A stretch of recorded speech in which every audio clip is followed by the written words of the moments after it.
ಬೆಲೆ ಏರಿಕೆ ವಿರುದ್ಧ ಈಗಾಗಲೇ ಬಿಜೆಪಿ ಅಹೋರಾತ್ರಿ ಧರಣಿಯನ್ನ ಮಾಡಿರ್ತಕ್ಕಂಥದ್ದು. ರಾತ್ರಿ ಇಡೀ ನಾಯಕರೆಲ್ಲರೂ ಕೂಡ ಫ್ರೀಡಂ ಪಾರ್ಕ್ನಲ್ಲೇ ಮಲಗಿ ಈ ಒಂದು ಸರ್ಕಾರಕ್ಕೆ ಬಿಸಿ ಮುಟ್ಟಿಸ್ತಾ ಇರತಕ್ಕಂಥದ್ದು.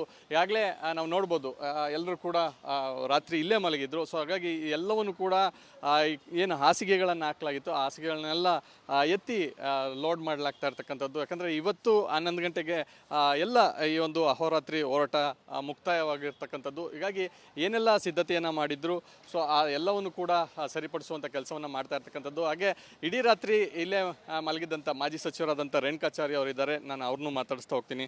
ಸರ್, ಅಹೋರಾತ್ರಿ ಹೋರಾಟ ಕೂಡ ನಡೀತಾ ಇತ್ತು, ಸೊ ತಾವು ಕೂಡ ಇಲ್ಲೇ ಮಲಗಿದ್ರಿ, ಸೊ ಈಗ ಎದ್ದಿದ್ದೀರಿ. ಸೊ ಯಾವ ರೀತಿಯಾದಂಥ ಪ್ರತಿಭಟನೆ ಇತ್ತು ಮತ್ತು ರಾತ್ರಿ ಎಲ್ಲ ಯಾವ ರೀತಿ ಕಾಲ ಕಳೆದ್ರಿ ಸರ್?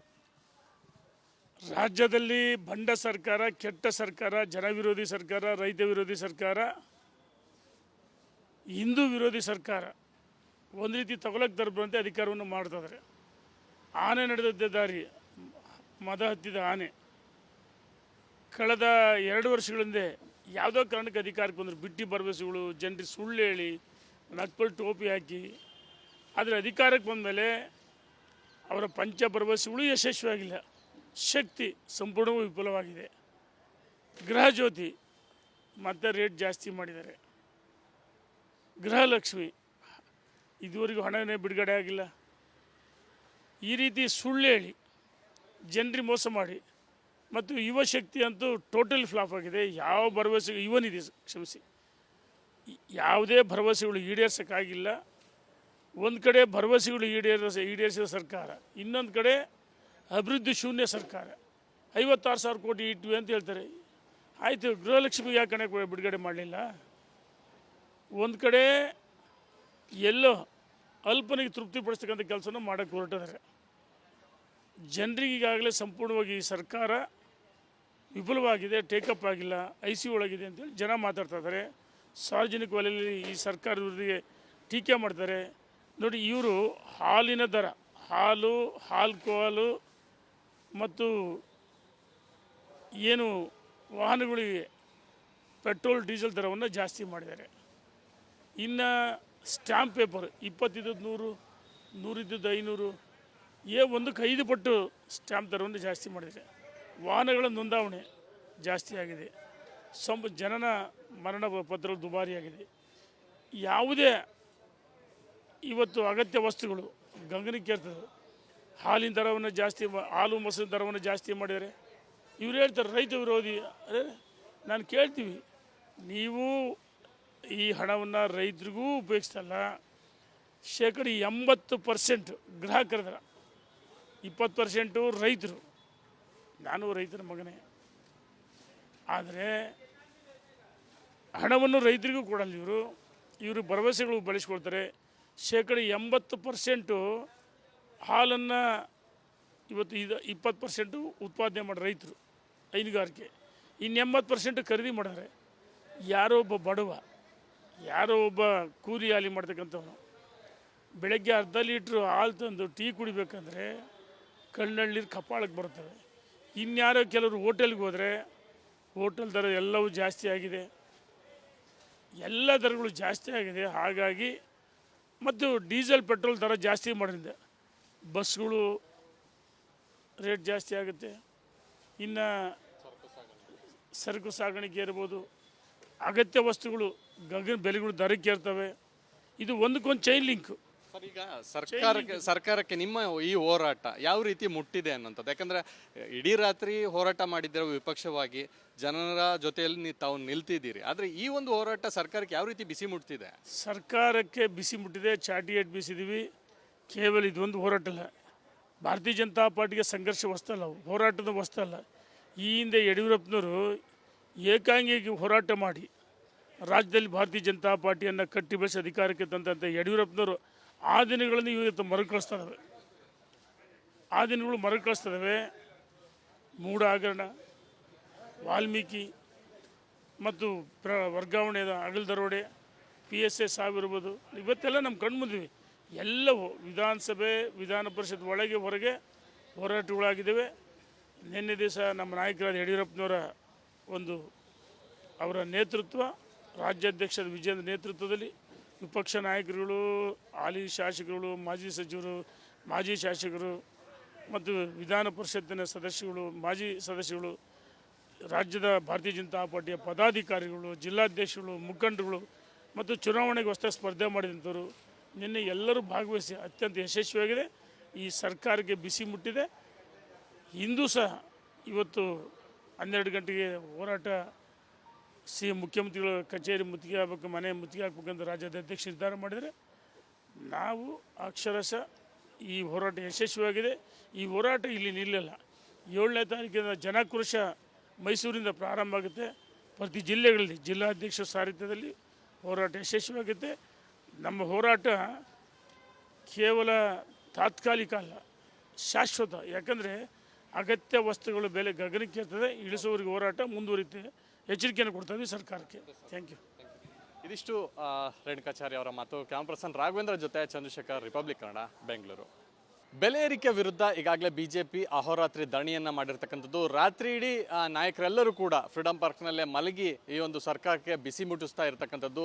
ಈಗಾಗಲೇ ನಾವು ನೋಡ್ಬೋದು, ಎಲ್ಲರೂ ಕೂಡ ರಾತ್ರಿ ಇಲ್ಲೇ ಮಲಗಿದ್ರು. ಸೊ ಹಾಗಾಗಿ ಎಲ್ಲವನ್ನು ಕೂಡ ಏನು ಹಾಸಿಗೆಗಳನ್ನು ಹಾಕಲಾಗಿತ್ತು, ಆ ಹಾಸಿಗೆಗಳನ್ನೆಲ್ಲ ಎತ್ತಿ ಲೋಡ್ ಮಾಡಲಾಗ್ತಾ ಇರ್ತಕ್ಕಂಥದ್ದು. ಯಾಕಂದರೆ ಇವತ್ತು 11 ಗಂಟೆಗೆ ಎಲ್ಲ ಈ ಒಂದು ಅಹೋರಾತ್ರಿ ಹೋರಾಟ ಮುಕ್ತಾಯವಾಗಿರ್ತಕ್ಕಂಥದ್ದು. ಹೀಗಾಗಿ ಏನೆಲ್ಲ ಸಿದ್ಧತೆಯನ್ನು ಮಾಡಿದ್ರು, ಸೊ ಆ ಎಲ್ಲವನ್ನು ಕೂಡ ಸರಿಪಡಿಸುವಂಥ ಕೆಲಸವನ್ನು ಮಾಡ್ತಾ ಇರ್ತಕ್ಕಂಥದ್ದು. ಹಾಗೆ ಇಡೀ ರಾತ್ರಿ ಇಲ್ಲೇ ಮಲಗಿದ್ದಂಥ ಮಾಜಿ ಸಚಿವರಾದಂಥ ರೇಣುಕಾಚಾರ್ಯ ಅವರಿದ್ದಾರೆ. ನಾನು ಅವ್ರನ್ನೂ ಮಾತಾಡಿಸ್ತಾ ಹೋಗ್ತೀನಿ. ಸರ್, ಅಹೋರಾತ್ರಿ ಹೋರಾಟ ಕೂಡ ನಡೀತಾ ಇತ್ತು. ಸೊ ತಾವು ಕೂಡ ಇಲ್ಲೇ ಮಲಗಿದ್ರಿ. ಸೊ ಈಗ ಎದ್ದಿದ್ದೀರಿ. ಸೊ ಯಾವ ರೀತಿಯಾದಂಥ ಪ್ರತಿಭಟನೆ ಇತ್ತು ಮತ್ತು ರಾತ್ರಿಯೆಲ್ಲ ಯಾವ ರೀತಿ ಕಾಲ ಕಳೆದ್ರಿ ಸರ್? ರಾಜ್ಯದಲ್ಲಿ ಬಂಡ ಸರ್ಕಾರ, ಕೆಟ್ಟ ಸರ್ಕಾರ, ಜನ ವಿರೋಧಿ ಸರ್ಕಾರ, ರೈತ ವಿರೋಧಿ ಸರ್ಕಾರ, ಹಿಂದೂ ವಿರೋಧಿ ಸರ್ಕಾರ ಒಂದು ರೀತಿ ತಗೊಳಕ್ಕೆ ತರಬಂತೆ ಅಧಿಕಾರವನ್ನು ಮಾಡ್ತಿದ್ದಾರೆ. ಆನೆ ನಡೆದದ್ದೇ ದಾರಿ, ಮದ ಹತ್ತಿದ ಆನೆ. ಕಳೆದ 2 ವರ್ಷಗಳಿಂದ ಯಾವುದೋ ಕಾರಣಕ್ಕೆ ಅಧಿಕಾರಕ್ಕೆ ಬಂದರು. ಬಿಟ್ಟಿ ಭರವಸೆಗಳು, ಜನರಿಗೆ ಸುಳ್ಳು ಹೇಳಿ, ನಕ್ಪಲ್ ಟೋಪಿ ಹಾಕಿ, ಆದರೆ ಅಧಿಕಾರಕ್ಕೆ ಬಂದಮೇಲೆ ಅವರ ಪಂಚ ಭರವಸೆಗಳು ಯಶಸ್ವಿಯಾಗಿಲ್ಲ. ಶಕ್ತಿ ಸಂಪೂರ್ಣವೂ ವಿಫಲವಾಗಿದೆ. ಗೃಹ ಜ್ಯೋತಿ ಮತ್ತೆ ರೇಟ್ ಜಾಸ್ತಿ ಮಾಡಿದ್ದಾರೆ. ಗೃಹಲಕ್ಷ್ಮಿ ಇದುವರೆಗೂ ಹಣವೇ ಬಿಡುಗಡೆ ಆಗಿಲ್ಲ.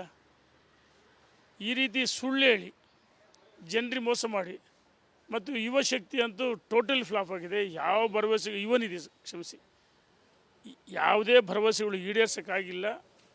ಒಂದು ಕಡೆ ಭರವಸೆಗಳು ಈಡೇರಿಸಿದ ಸರ್ಕಾರ, ಇನ್ನೊಂದು ಕಡೆ ಅಭಿವೃದ್ಧಿ ಶೂನ್ಯ ಸರ್ಕಾರ. 56,000 ಕೋಟಿ ಇಟ್ವಿ ಅಂತ ಹೇಳ್ತಾರೆ. ಆಯಿತು, ಗೃಹಲಕ್ಷ್ಮಿಗೆ ಯಾಕೆ ಹಣ ಬಿಡುಗಡೆ ಮಾಡಲಿಲ್ಲ? ಒಂದು ಕಡೆ ಎಲ್ಲೋ ಅಲ್ಪನಿಗೆ ತೃಪ್ತಿಪಡಿಸ್ತಕ್ಕಂಥ ಕೆಲಸನ ಮಾಡೋಕ್ಕೆ ಹೊರಟಿದ್ದಾರೆ. ಜನರಿಗೆ ಈಗಾಗಲೇ ಸಂಪೂರ್ಣವಾಗಿ ಈ ಸರ್ಕಾರ ವಿಫಲವಾಗಿದೆ, ಟೇಕಪ್ ಆಗಿಲ್ಲ, IC ಒಳಗಿದೆ ಅಂತೇಳಿ ಜನ ಮಾತಾಡ್ತಾ ಇದ್ದಾರೆ. ಸಾರ್ವಜನಿಕ ವಲಯದಲ್ಲಿ ಈ ಸರ್ಕಾರದ ವಿರುದ್ಧ ಟೀಕೆ ಮಾಡ್ತಾರೆ. ನೋಡಿ, ಇವರು ಹಾಲಿನ ದರ, ಹಾಲು, ಆಲ್ಕೋಹಾಲು ಮತ್ತು ಏನು ವಾಹನಗಳಿಗೆ ಪೆಟ್ರೋಲ್, ಡೀಸೆಲ್ ದರವನ್ನು ಜಾಸ್ತಿ ಮಾಡಿದ್ದಾರೆ. ಇನ್ನು ಸ್ಟ್ಯಾಂಪ್ ಪೇಪರ್ 20 ಇದ್ದದ್ದು 100, 100 ಇದ್ದದ್ದು 500, 1 ಪಟ್ಟು ಸ್ಟ್ಯಾಂಪ್ ದರವನ್ನು ಜಾಸ್ತಿ ಮಾಡಿದ್ದಾರೆ.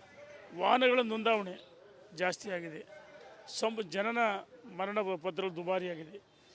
ಯಾವುದೇ ಇವತ್ತು ಅಗತ್ಯ ವಸ್ತುಗಳು ಗಗನಕ್ಕೇರ್ತದೆ. ಹಾಲಿನ ದರವನ್ನು ಜಾಸ್ತಿ, ಹಾಲು ಮೊಸರಿನ ದರವನ್ನು ಜಾಸ್ತಿ ಮಾಡಿದ್ದಾರೆ.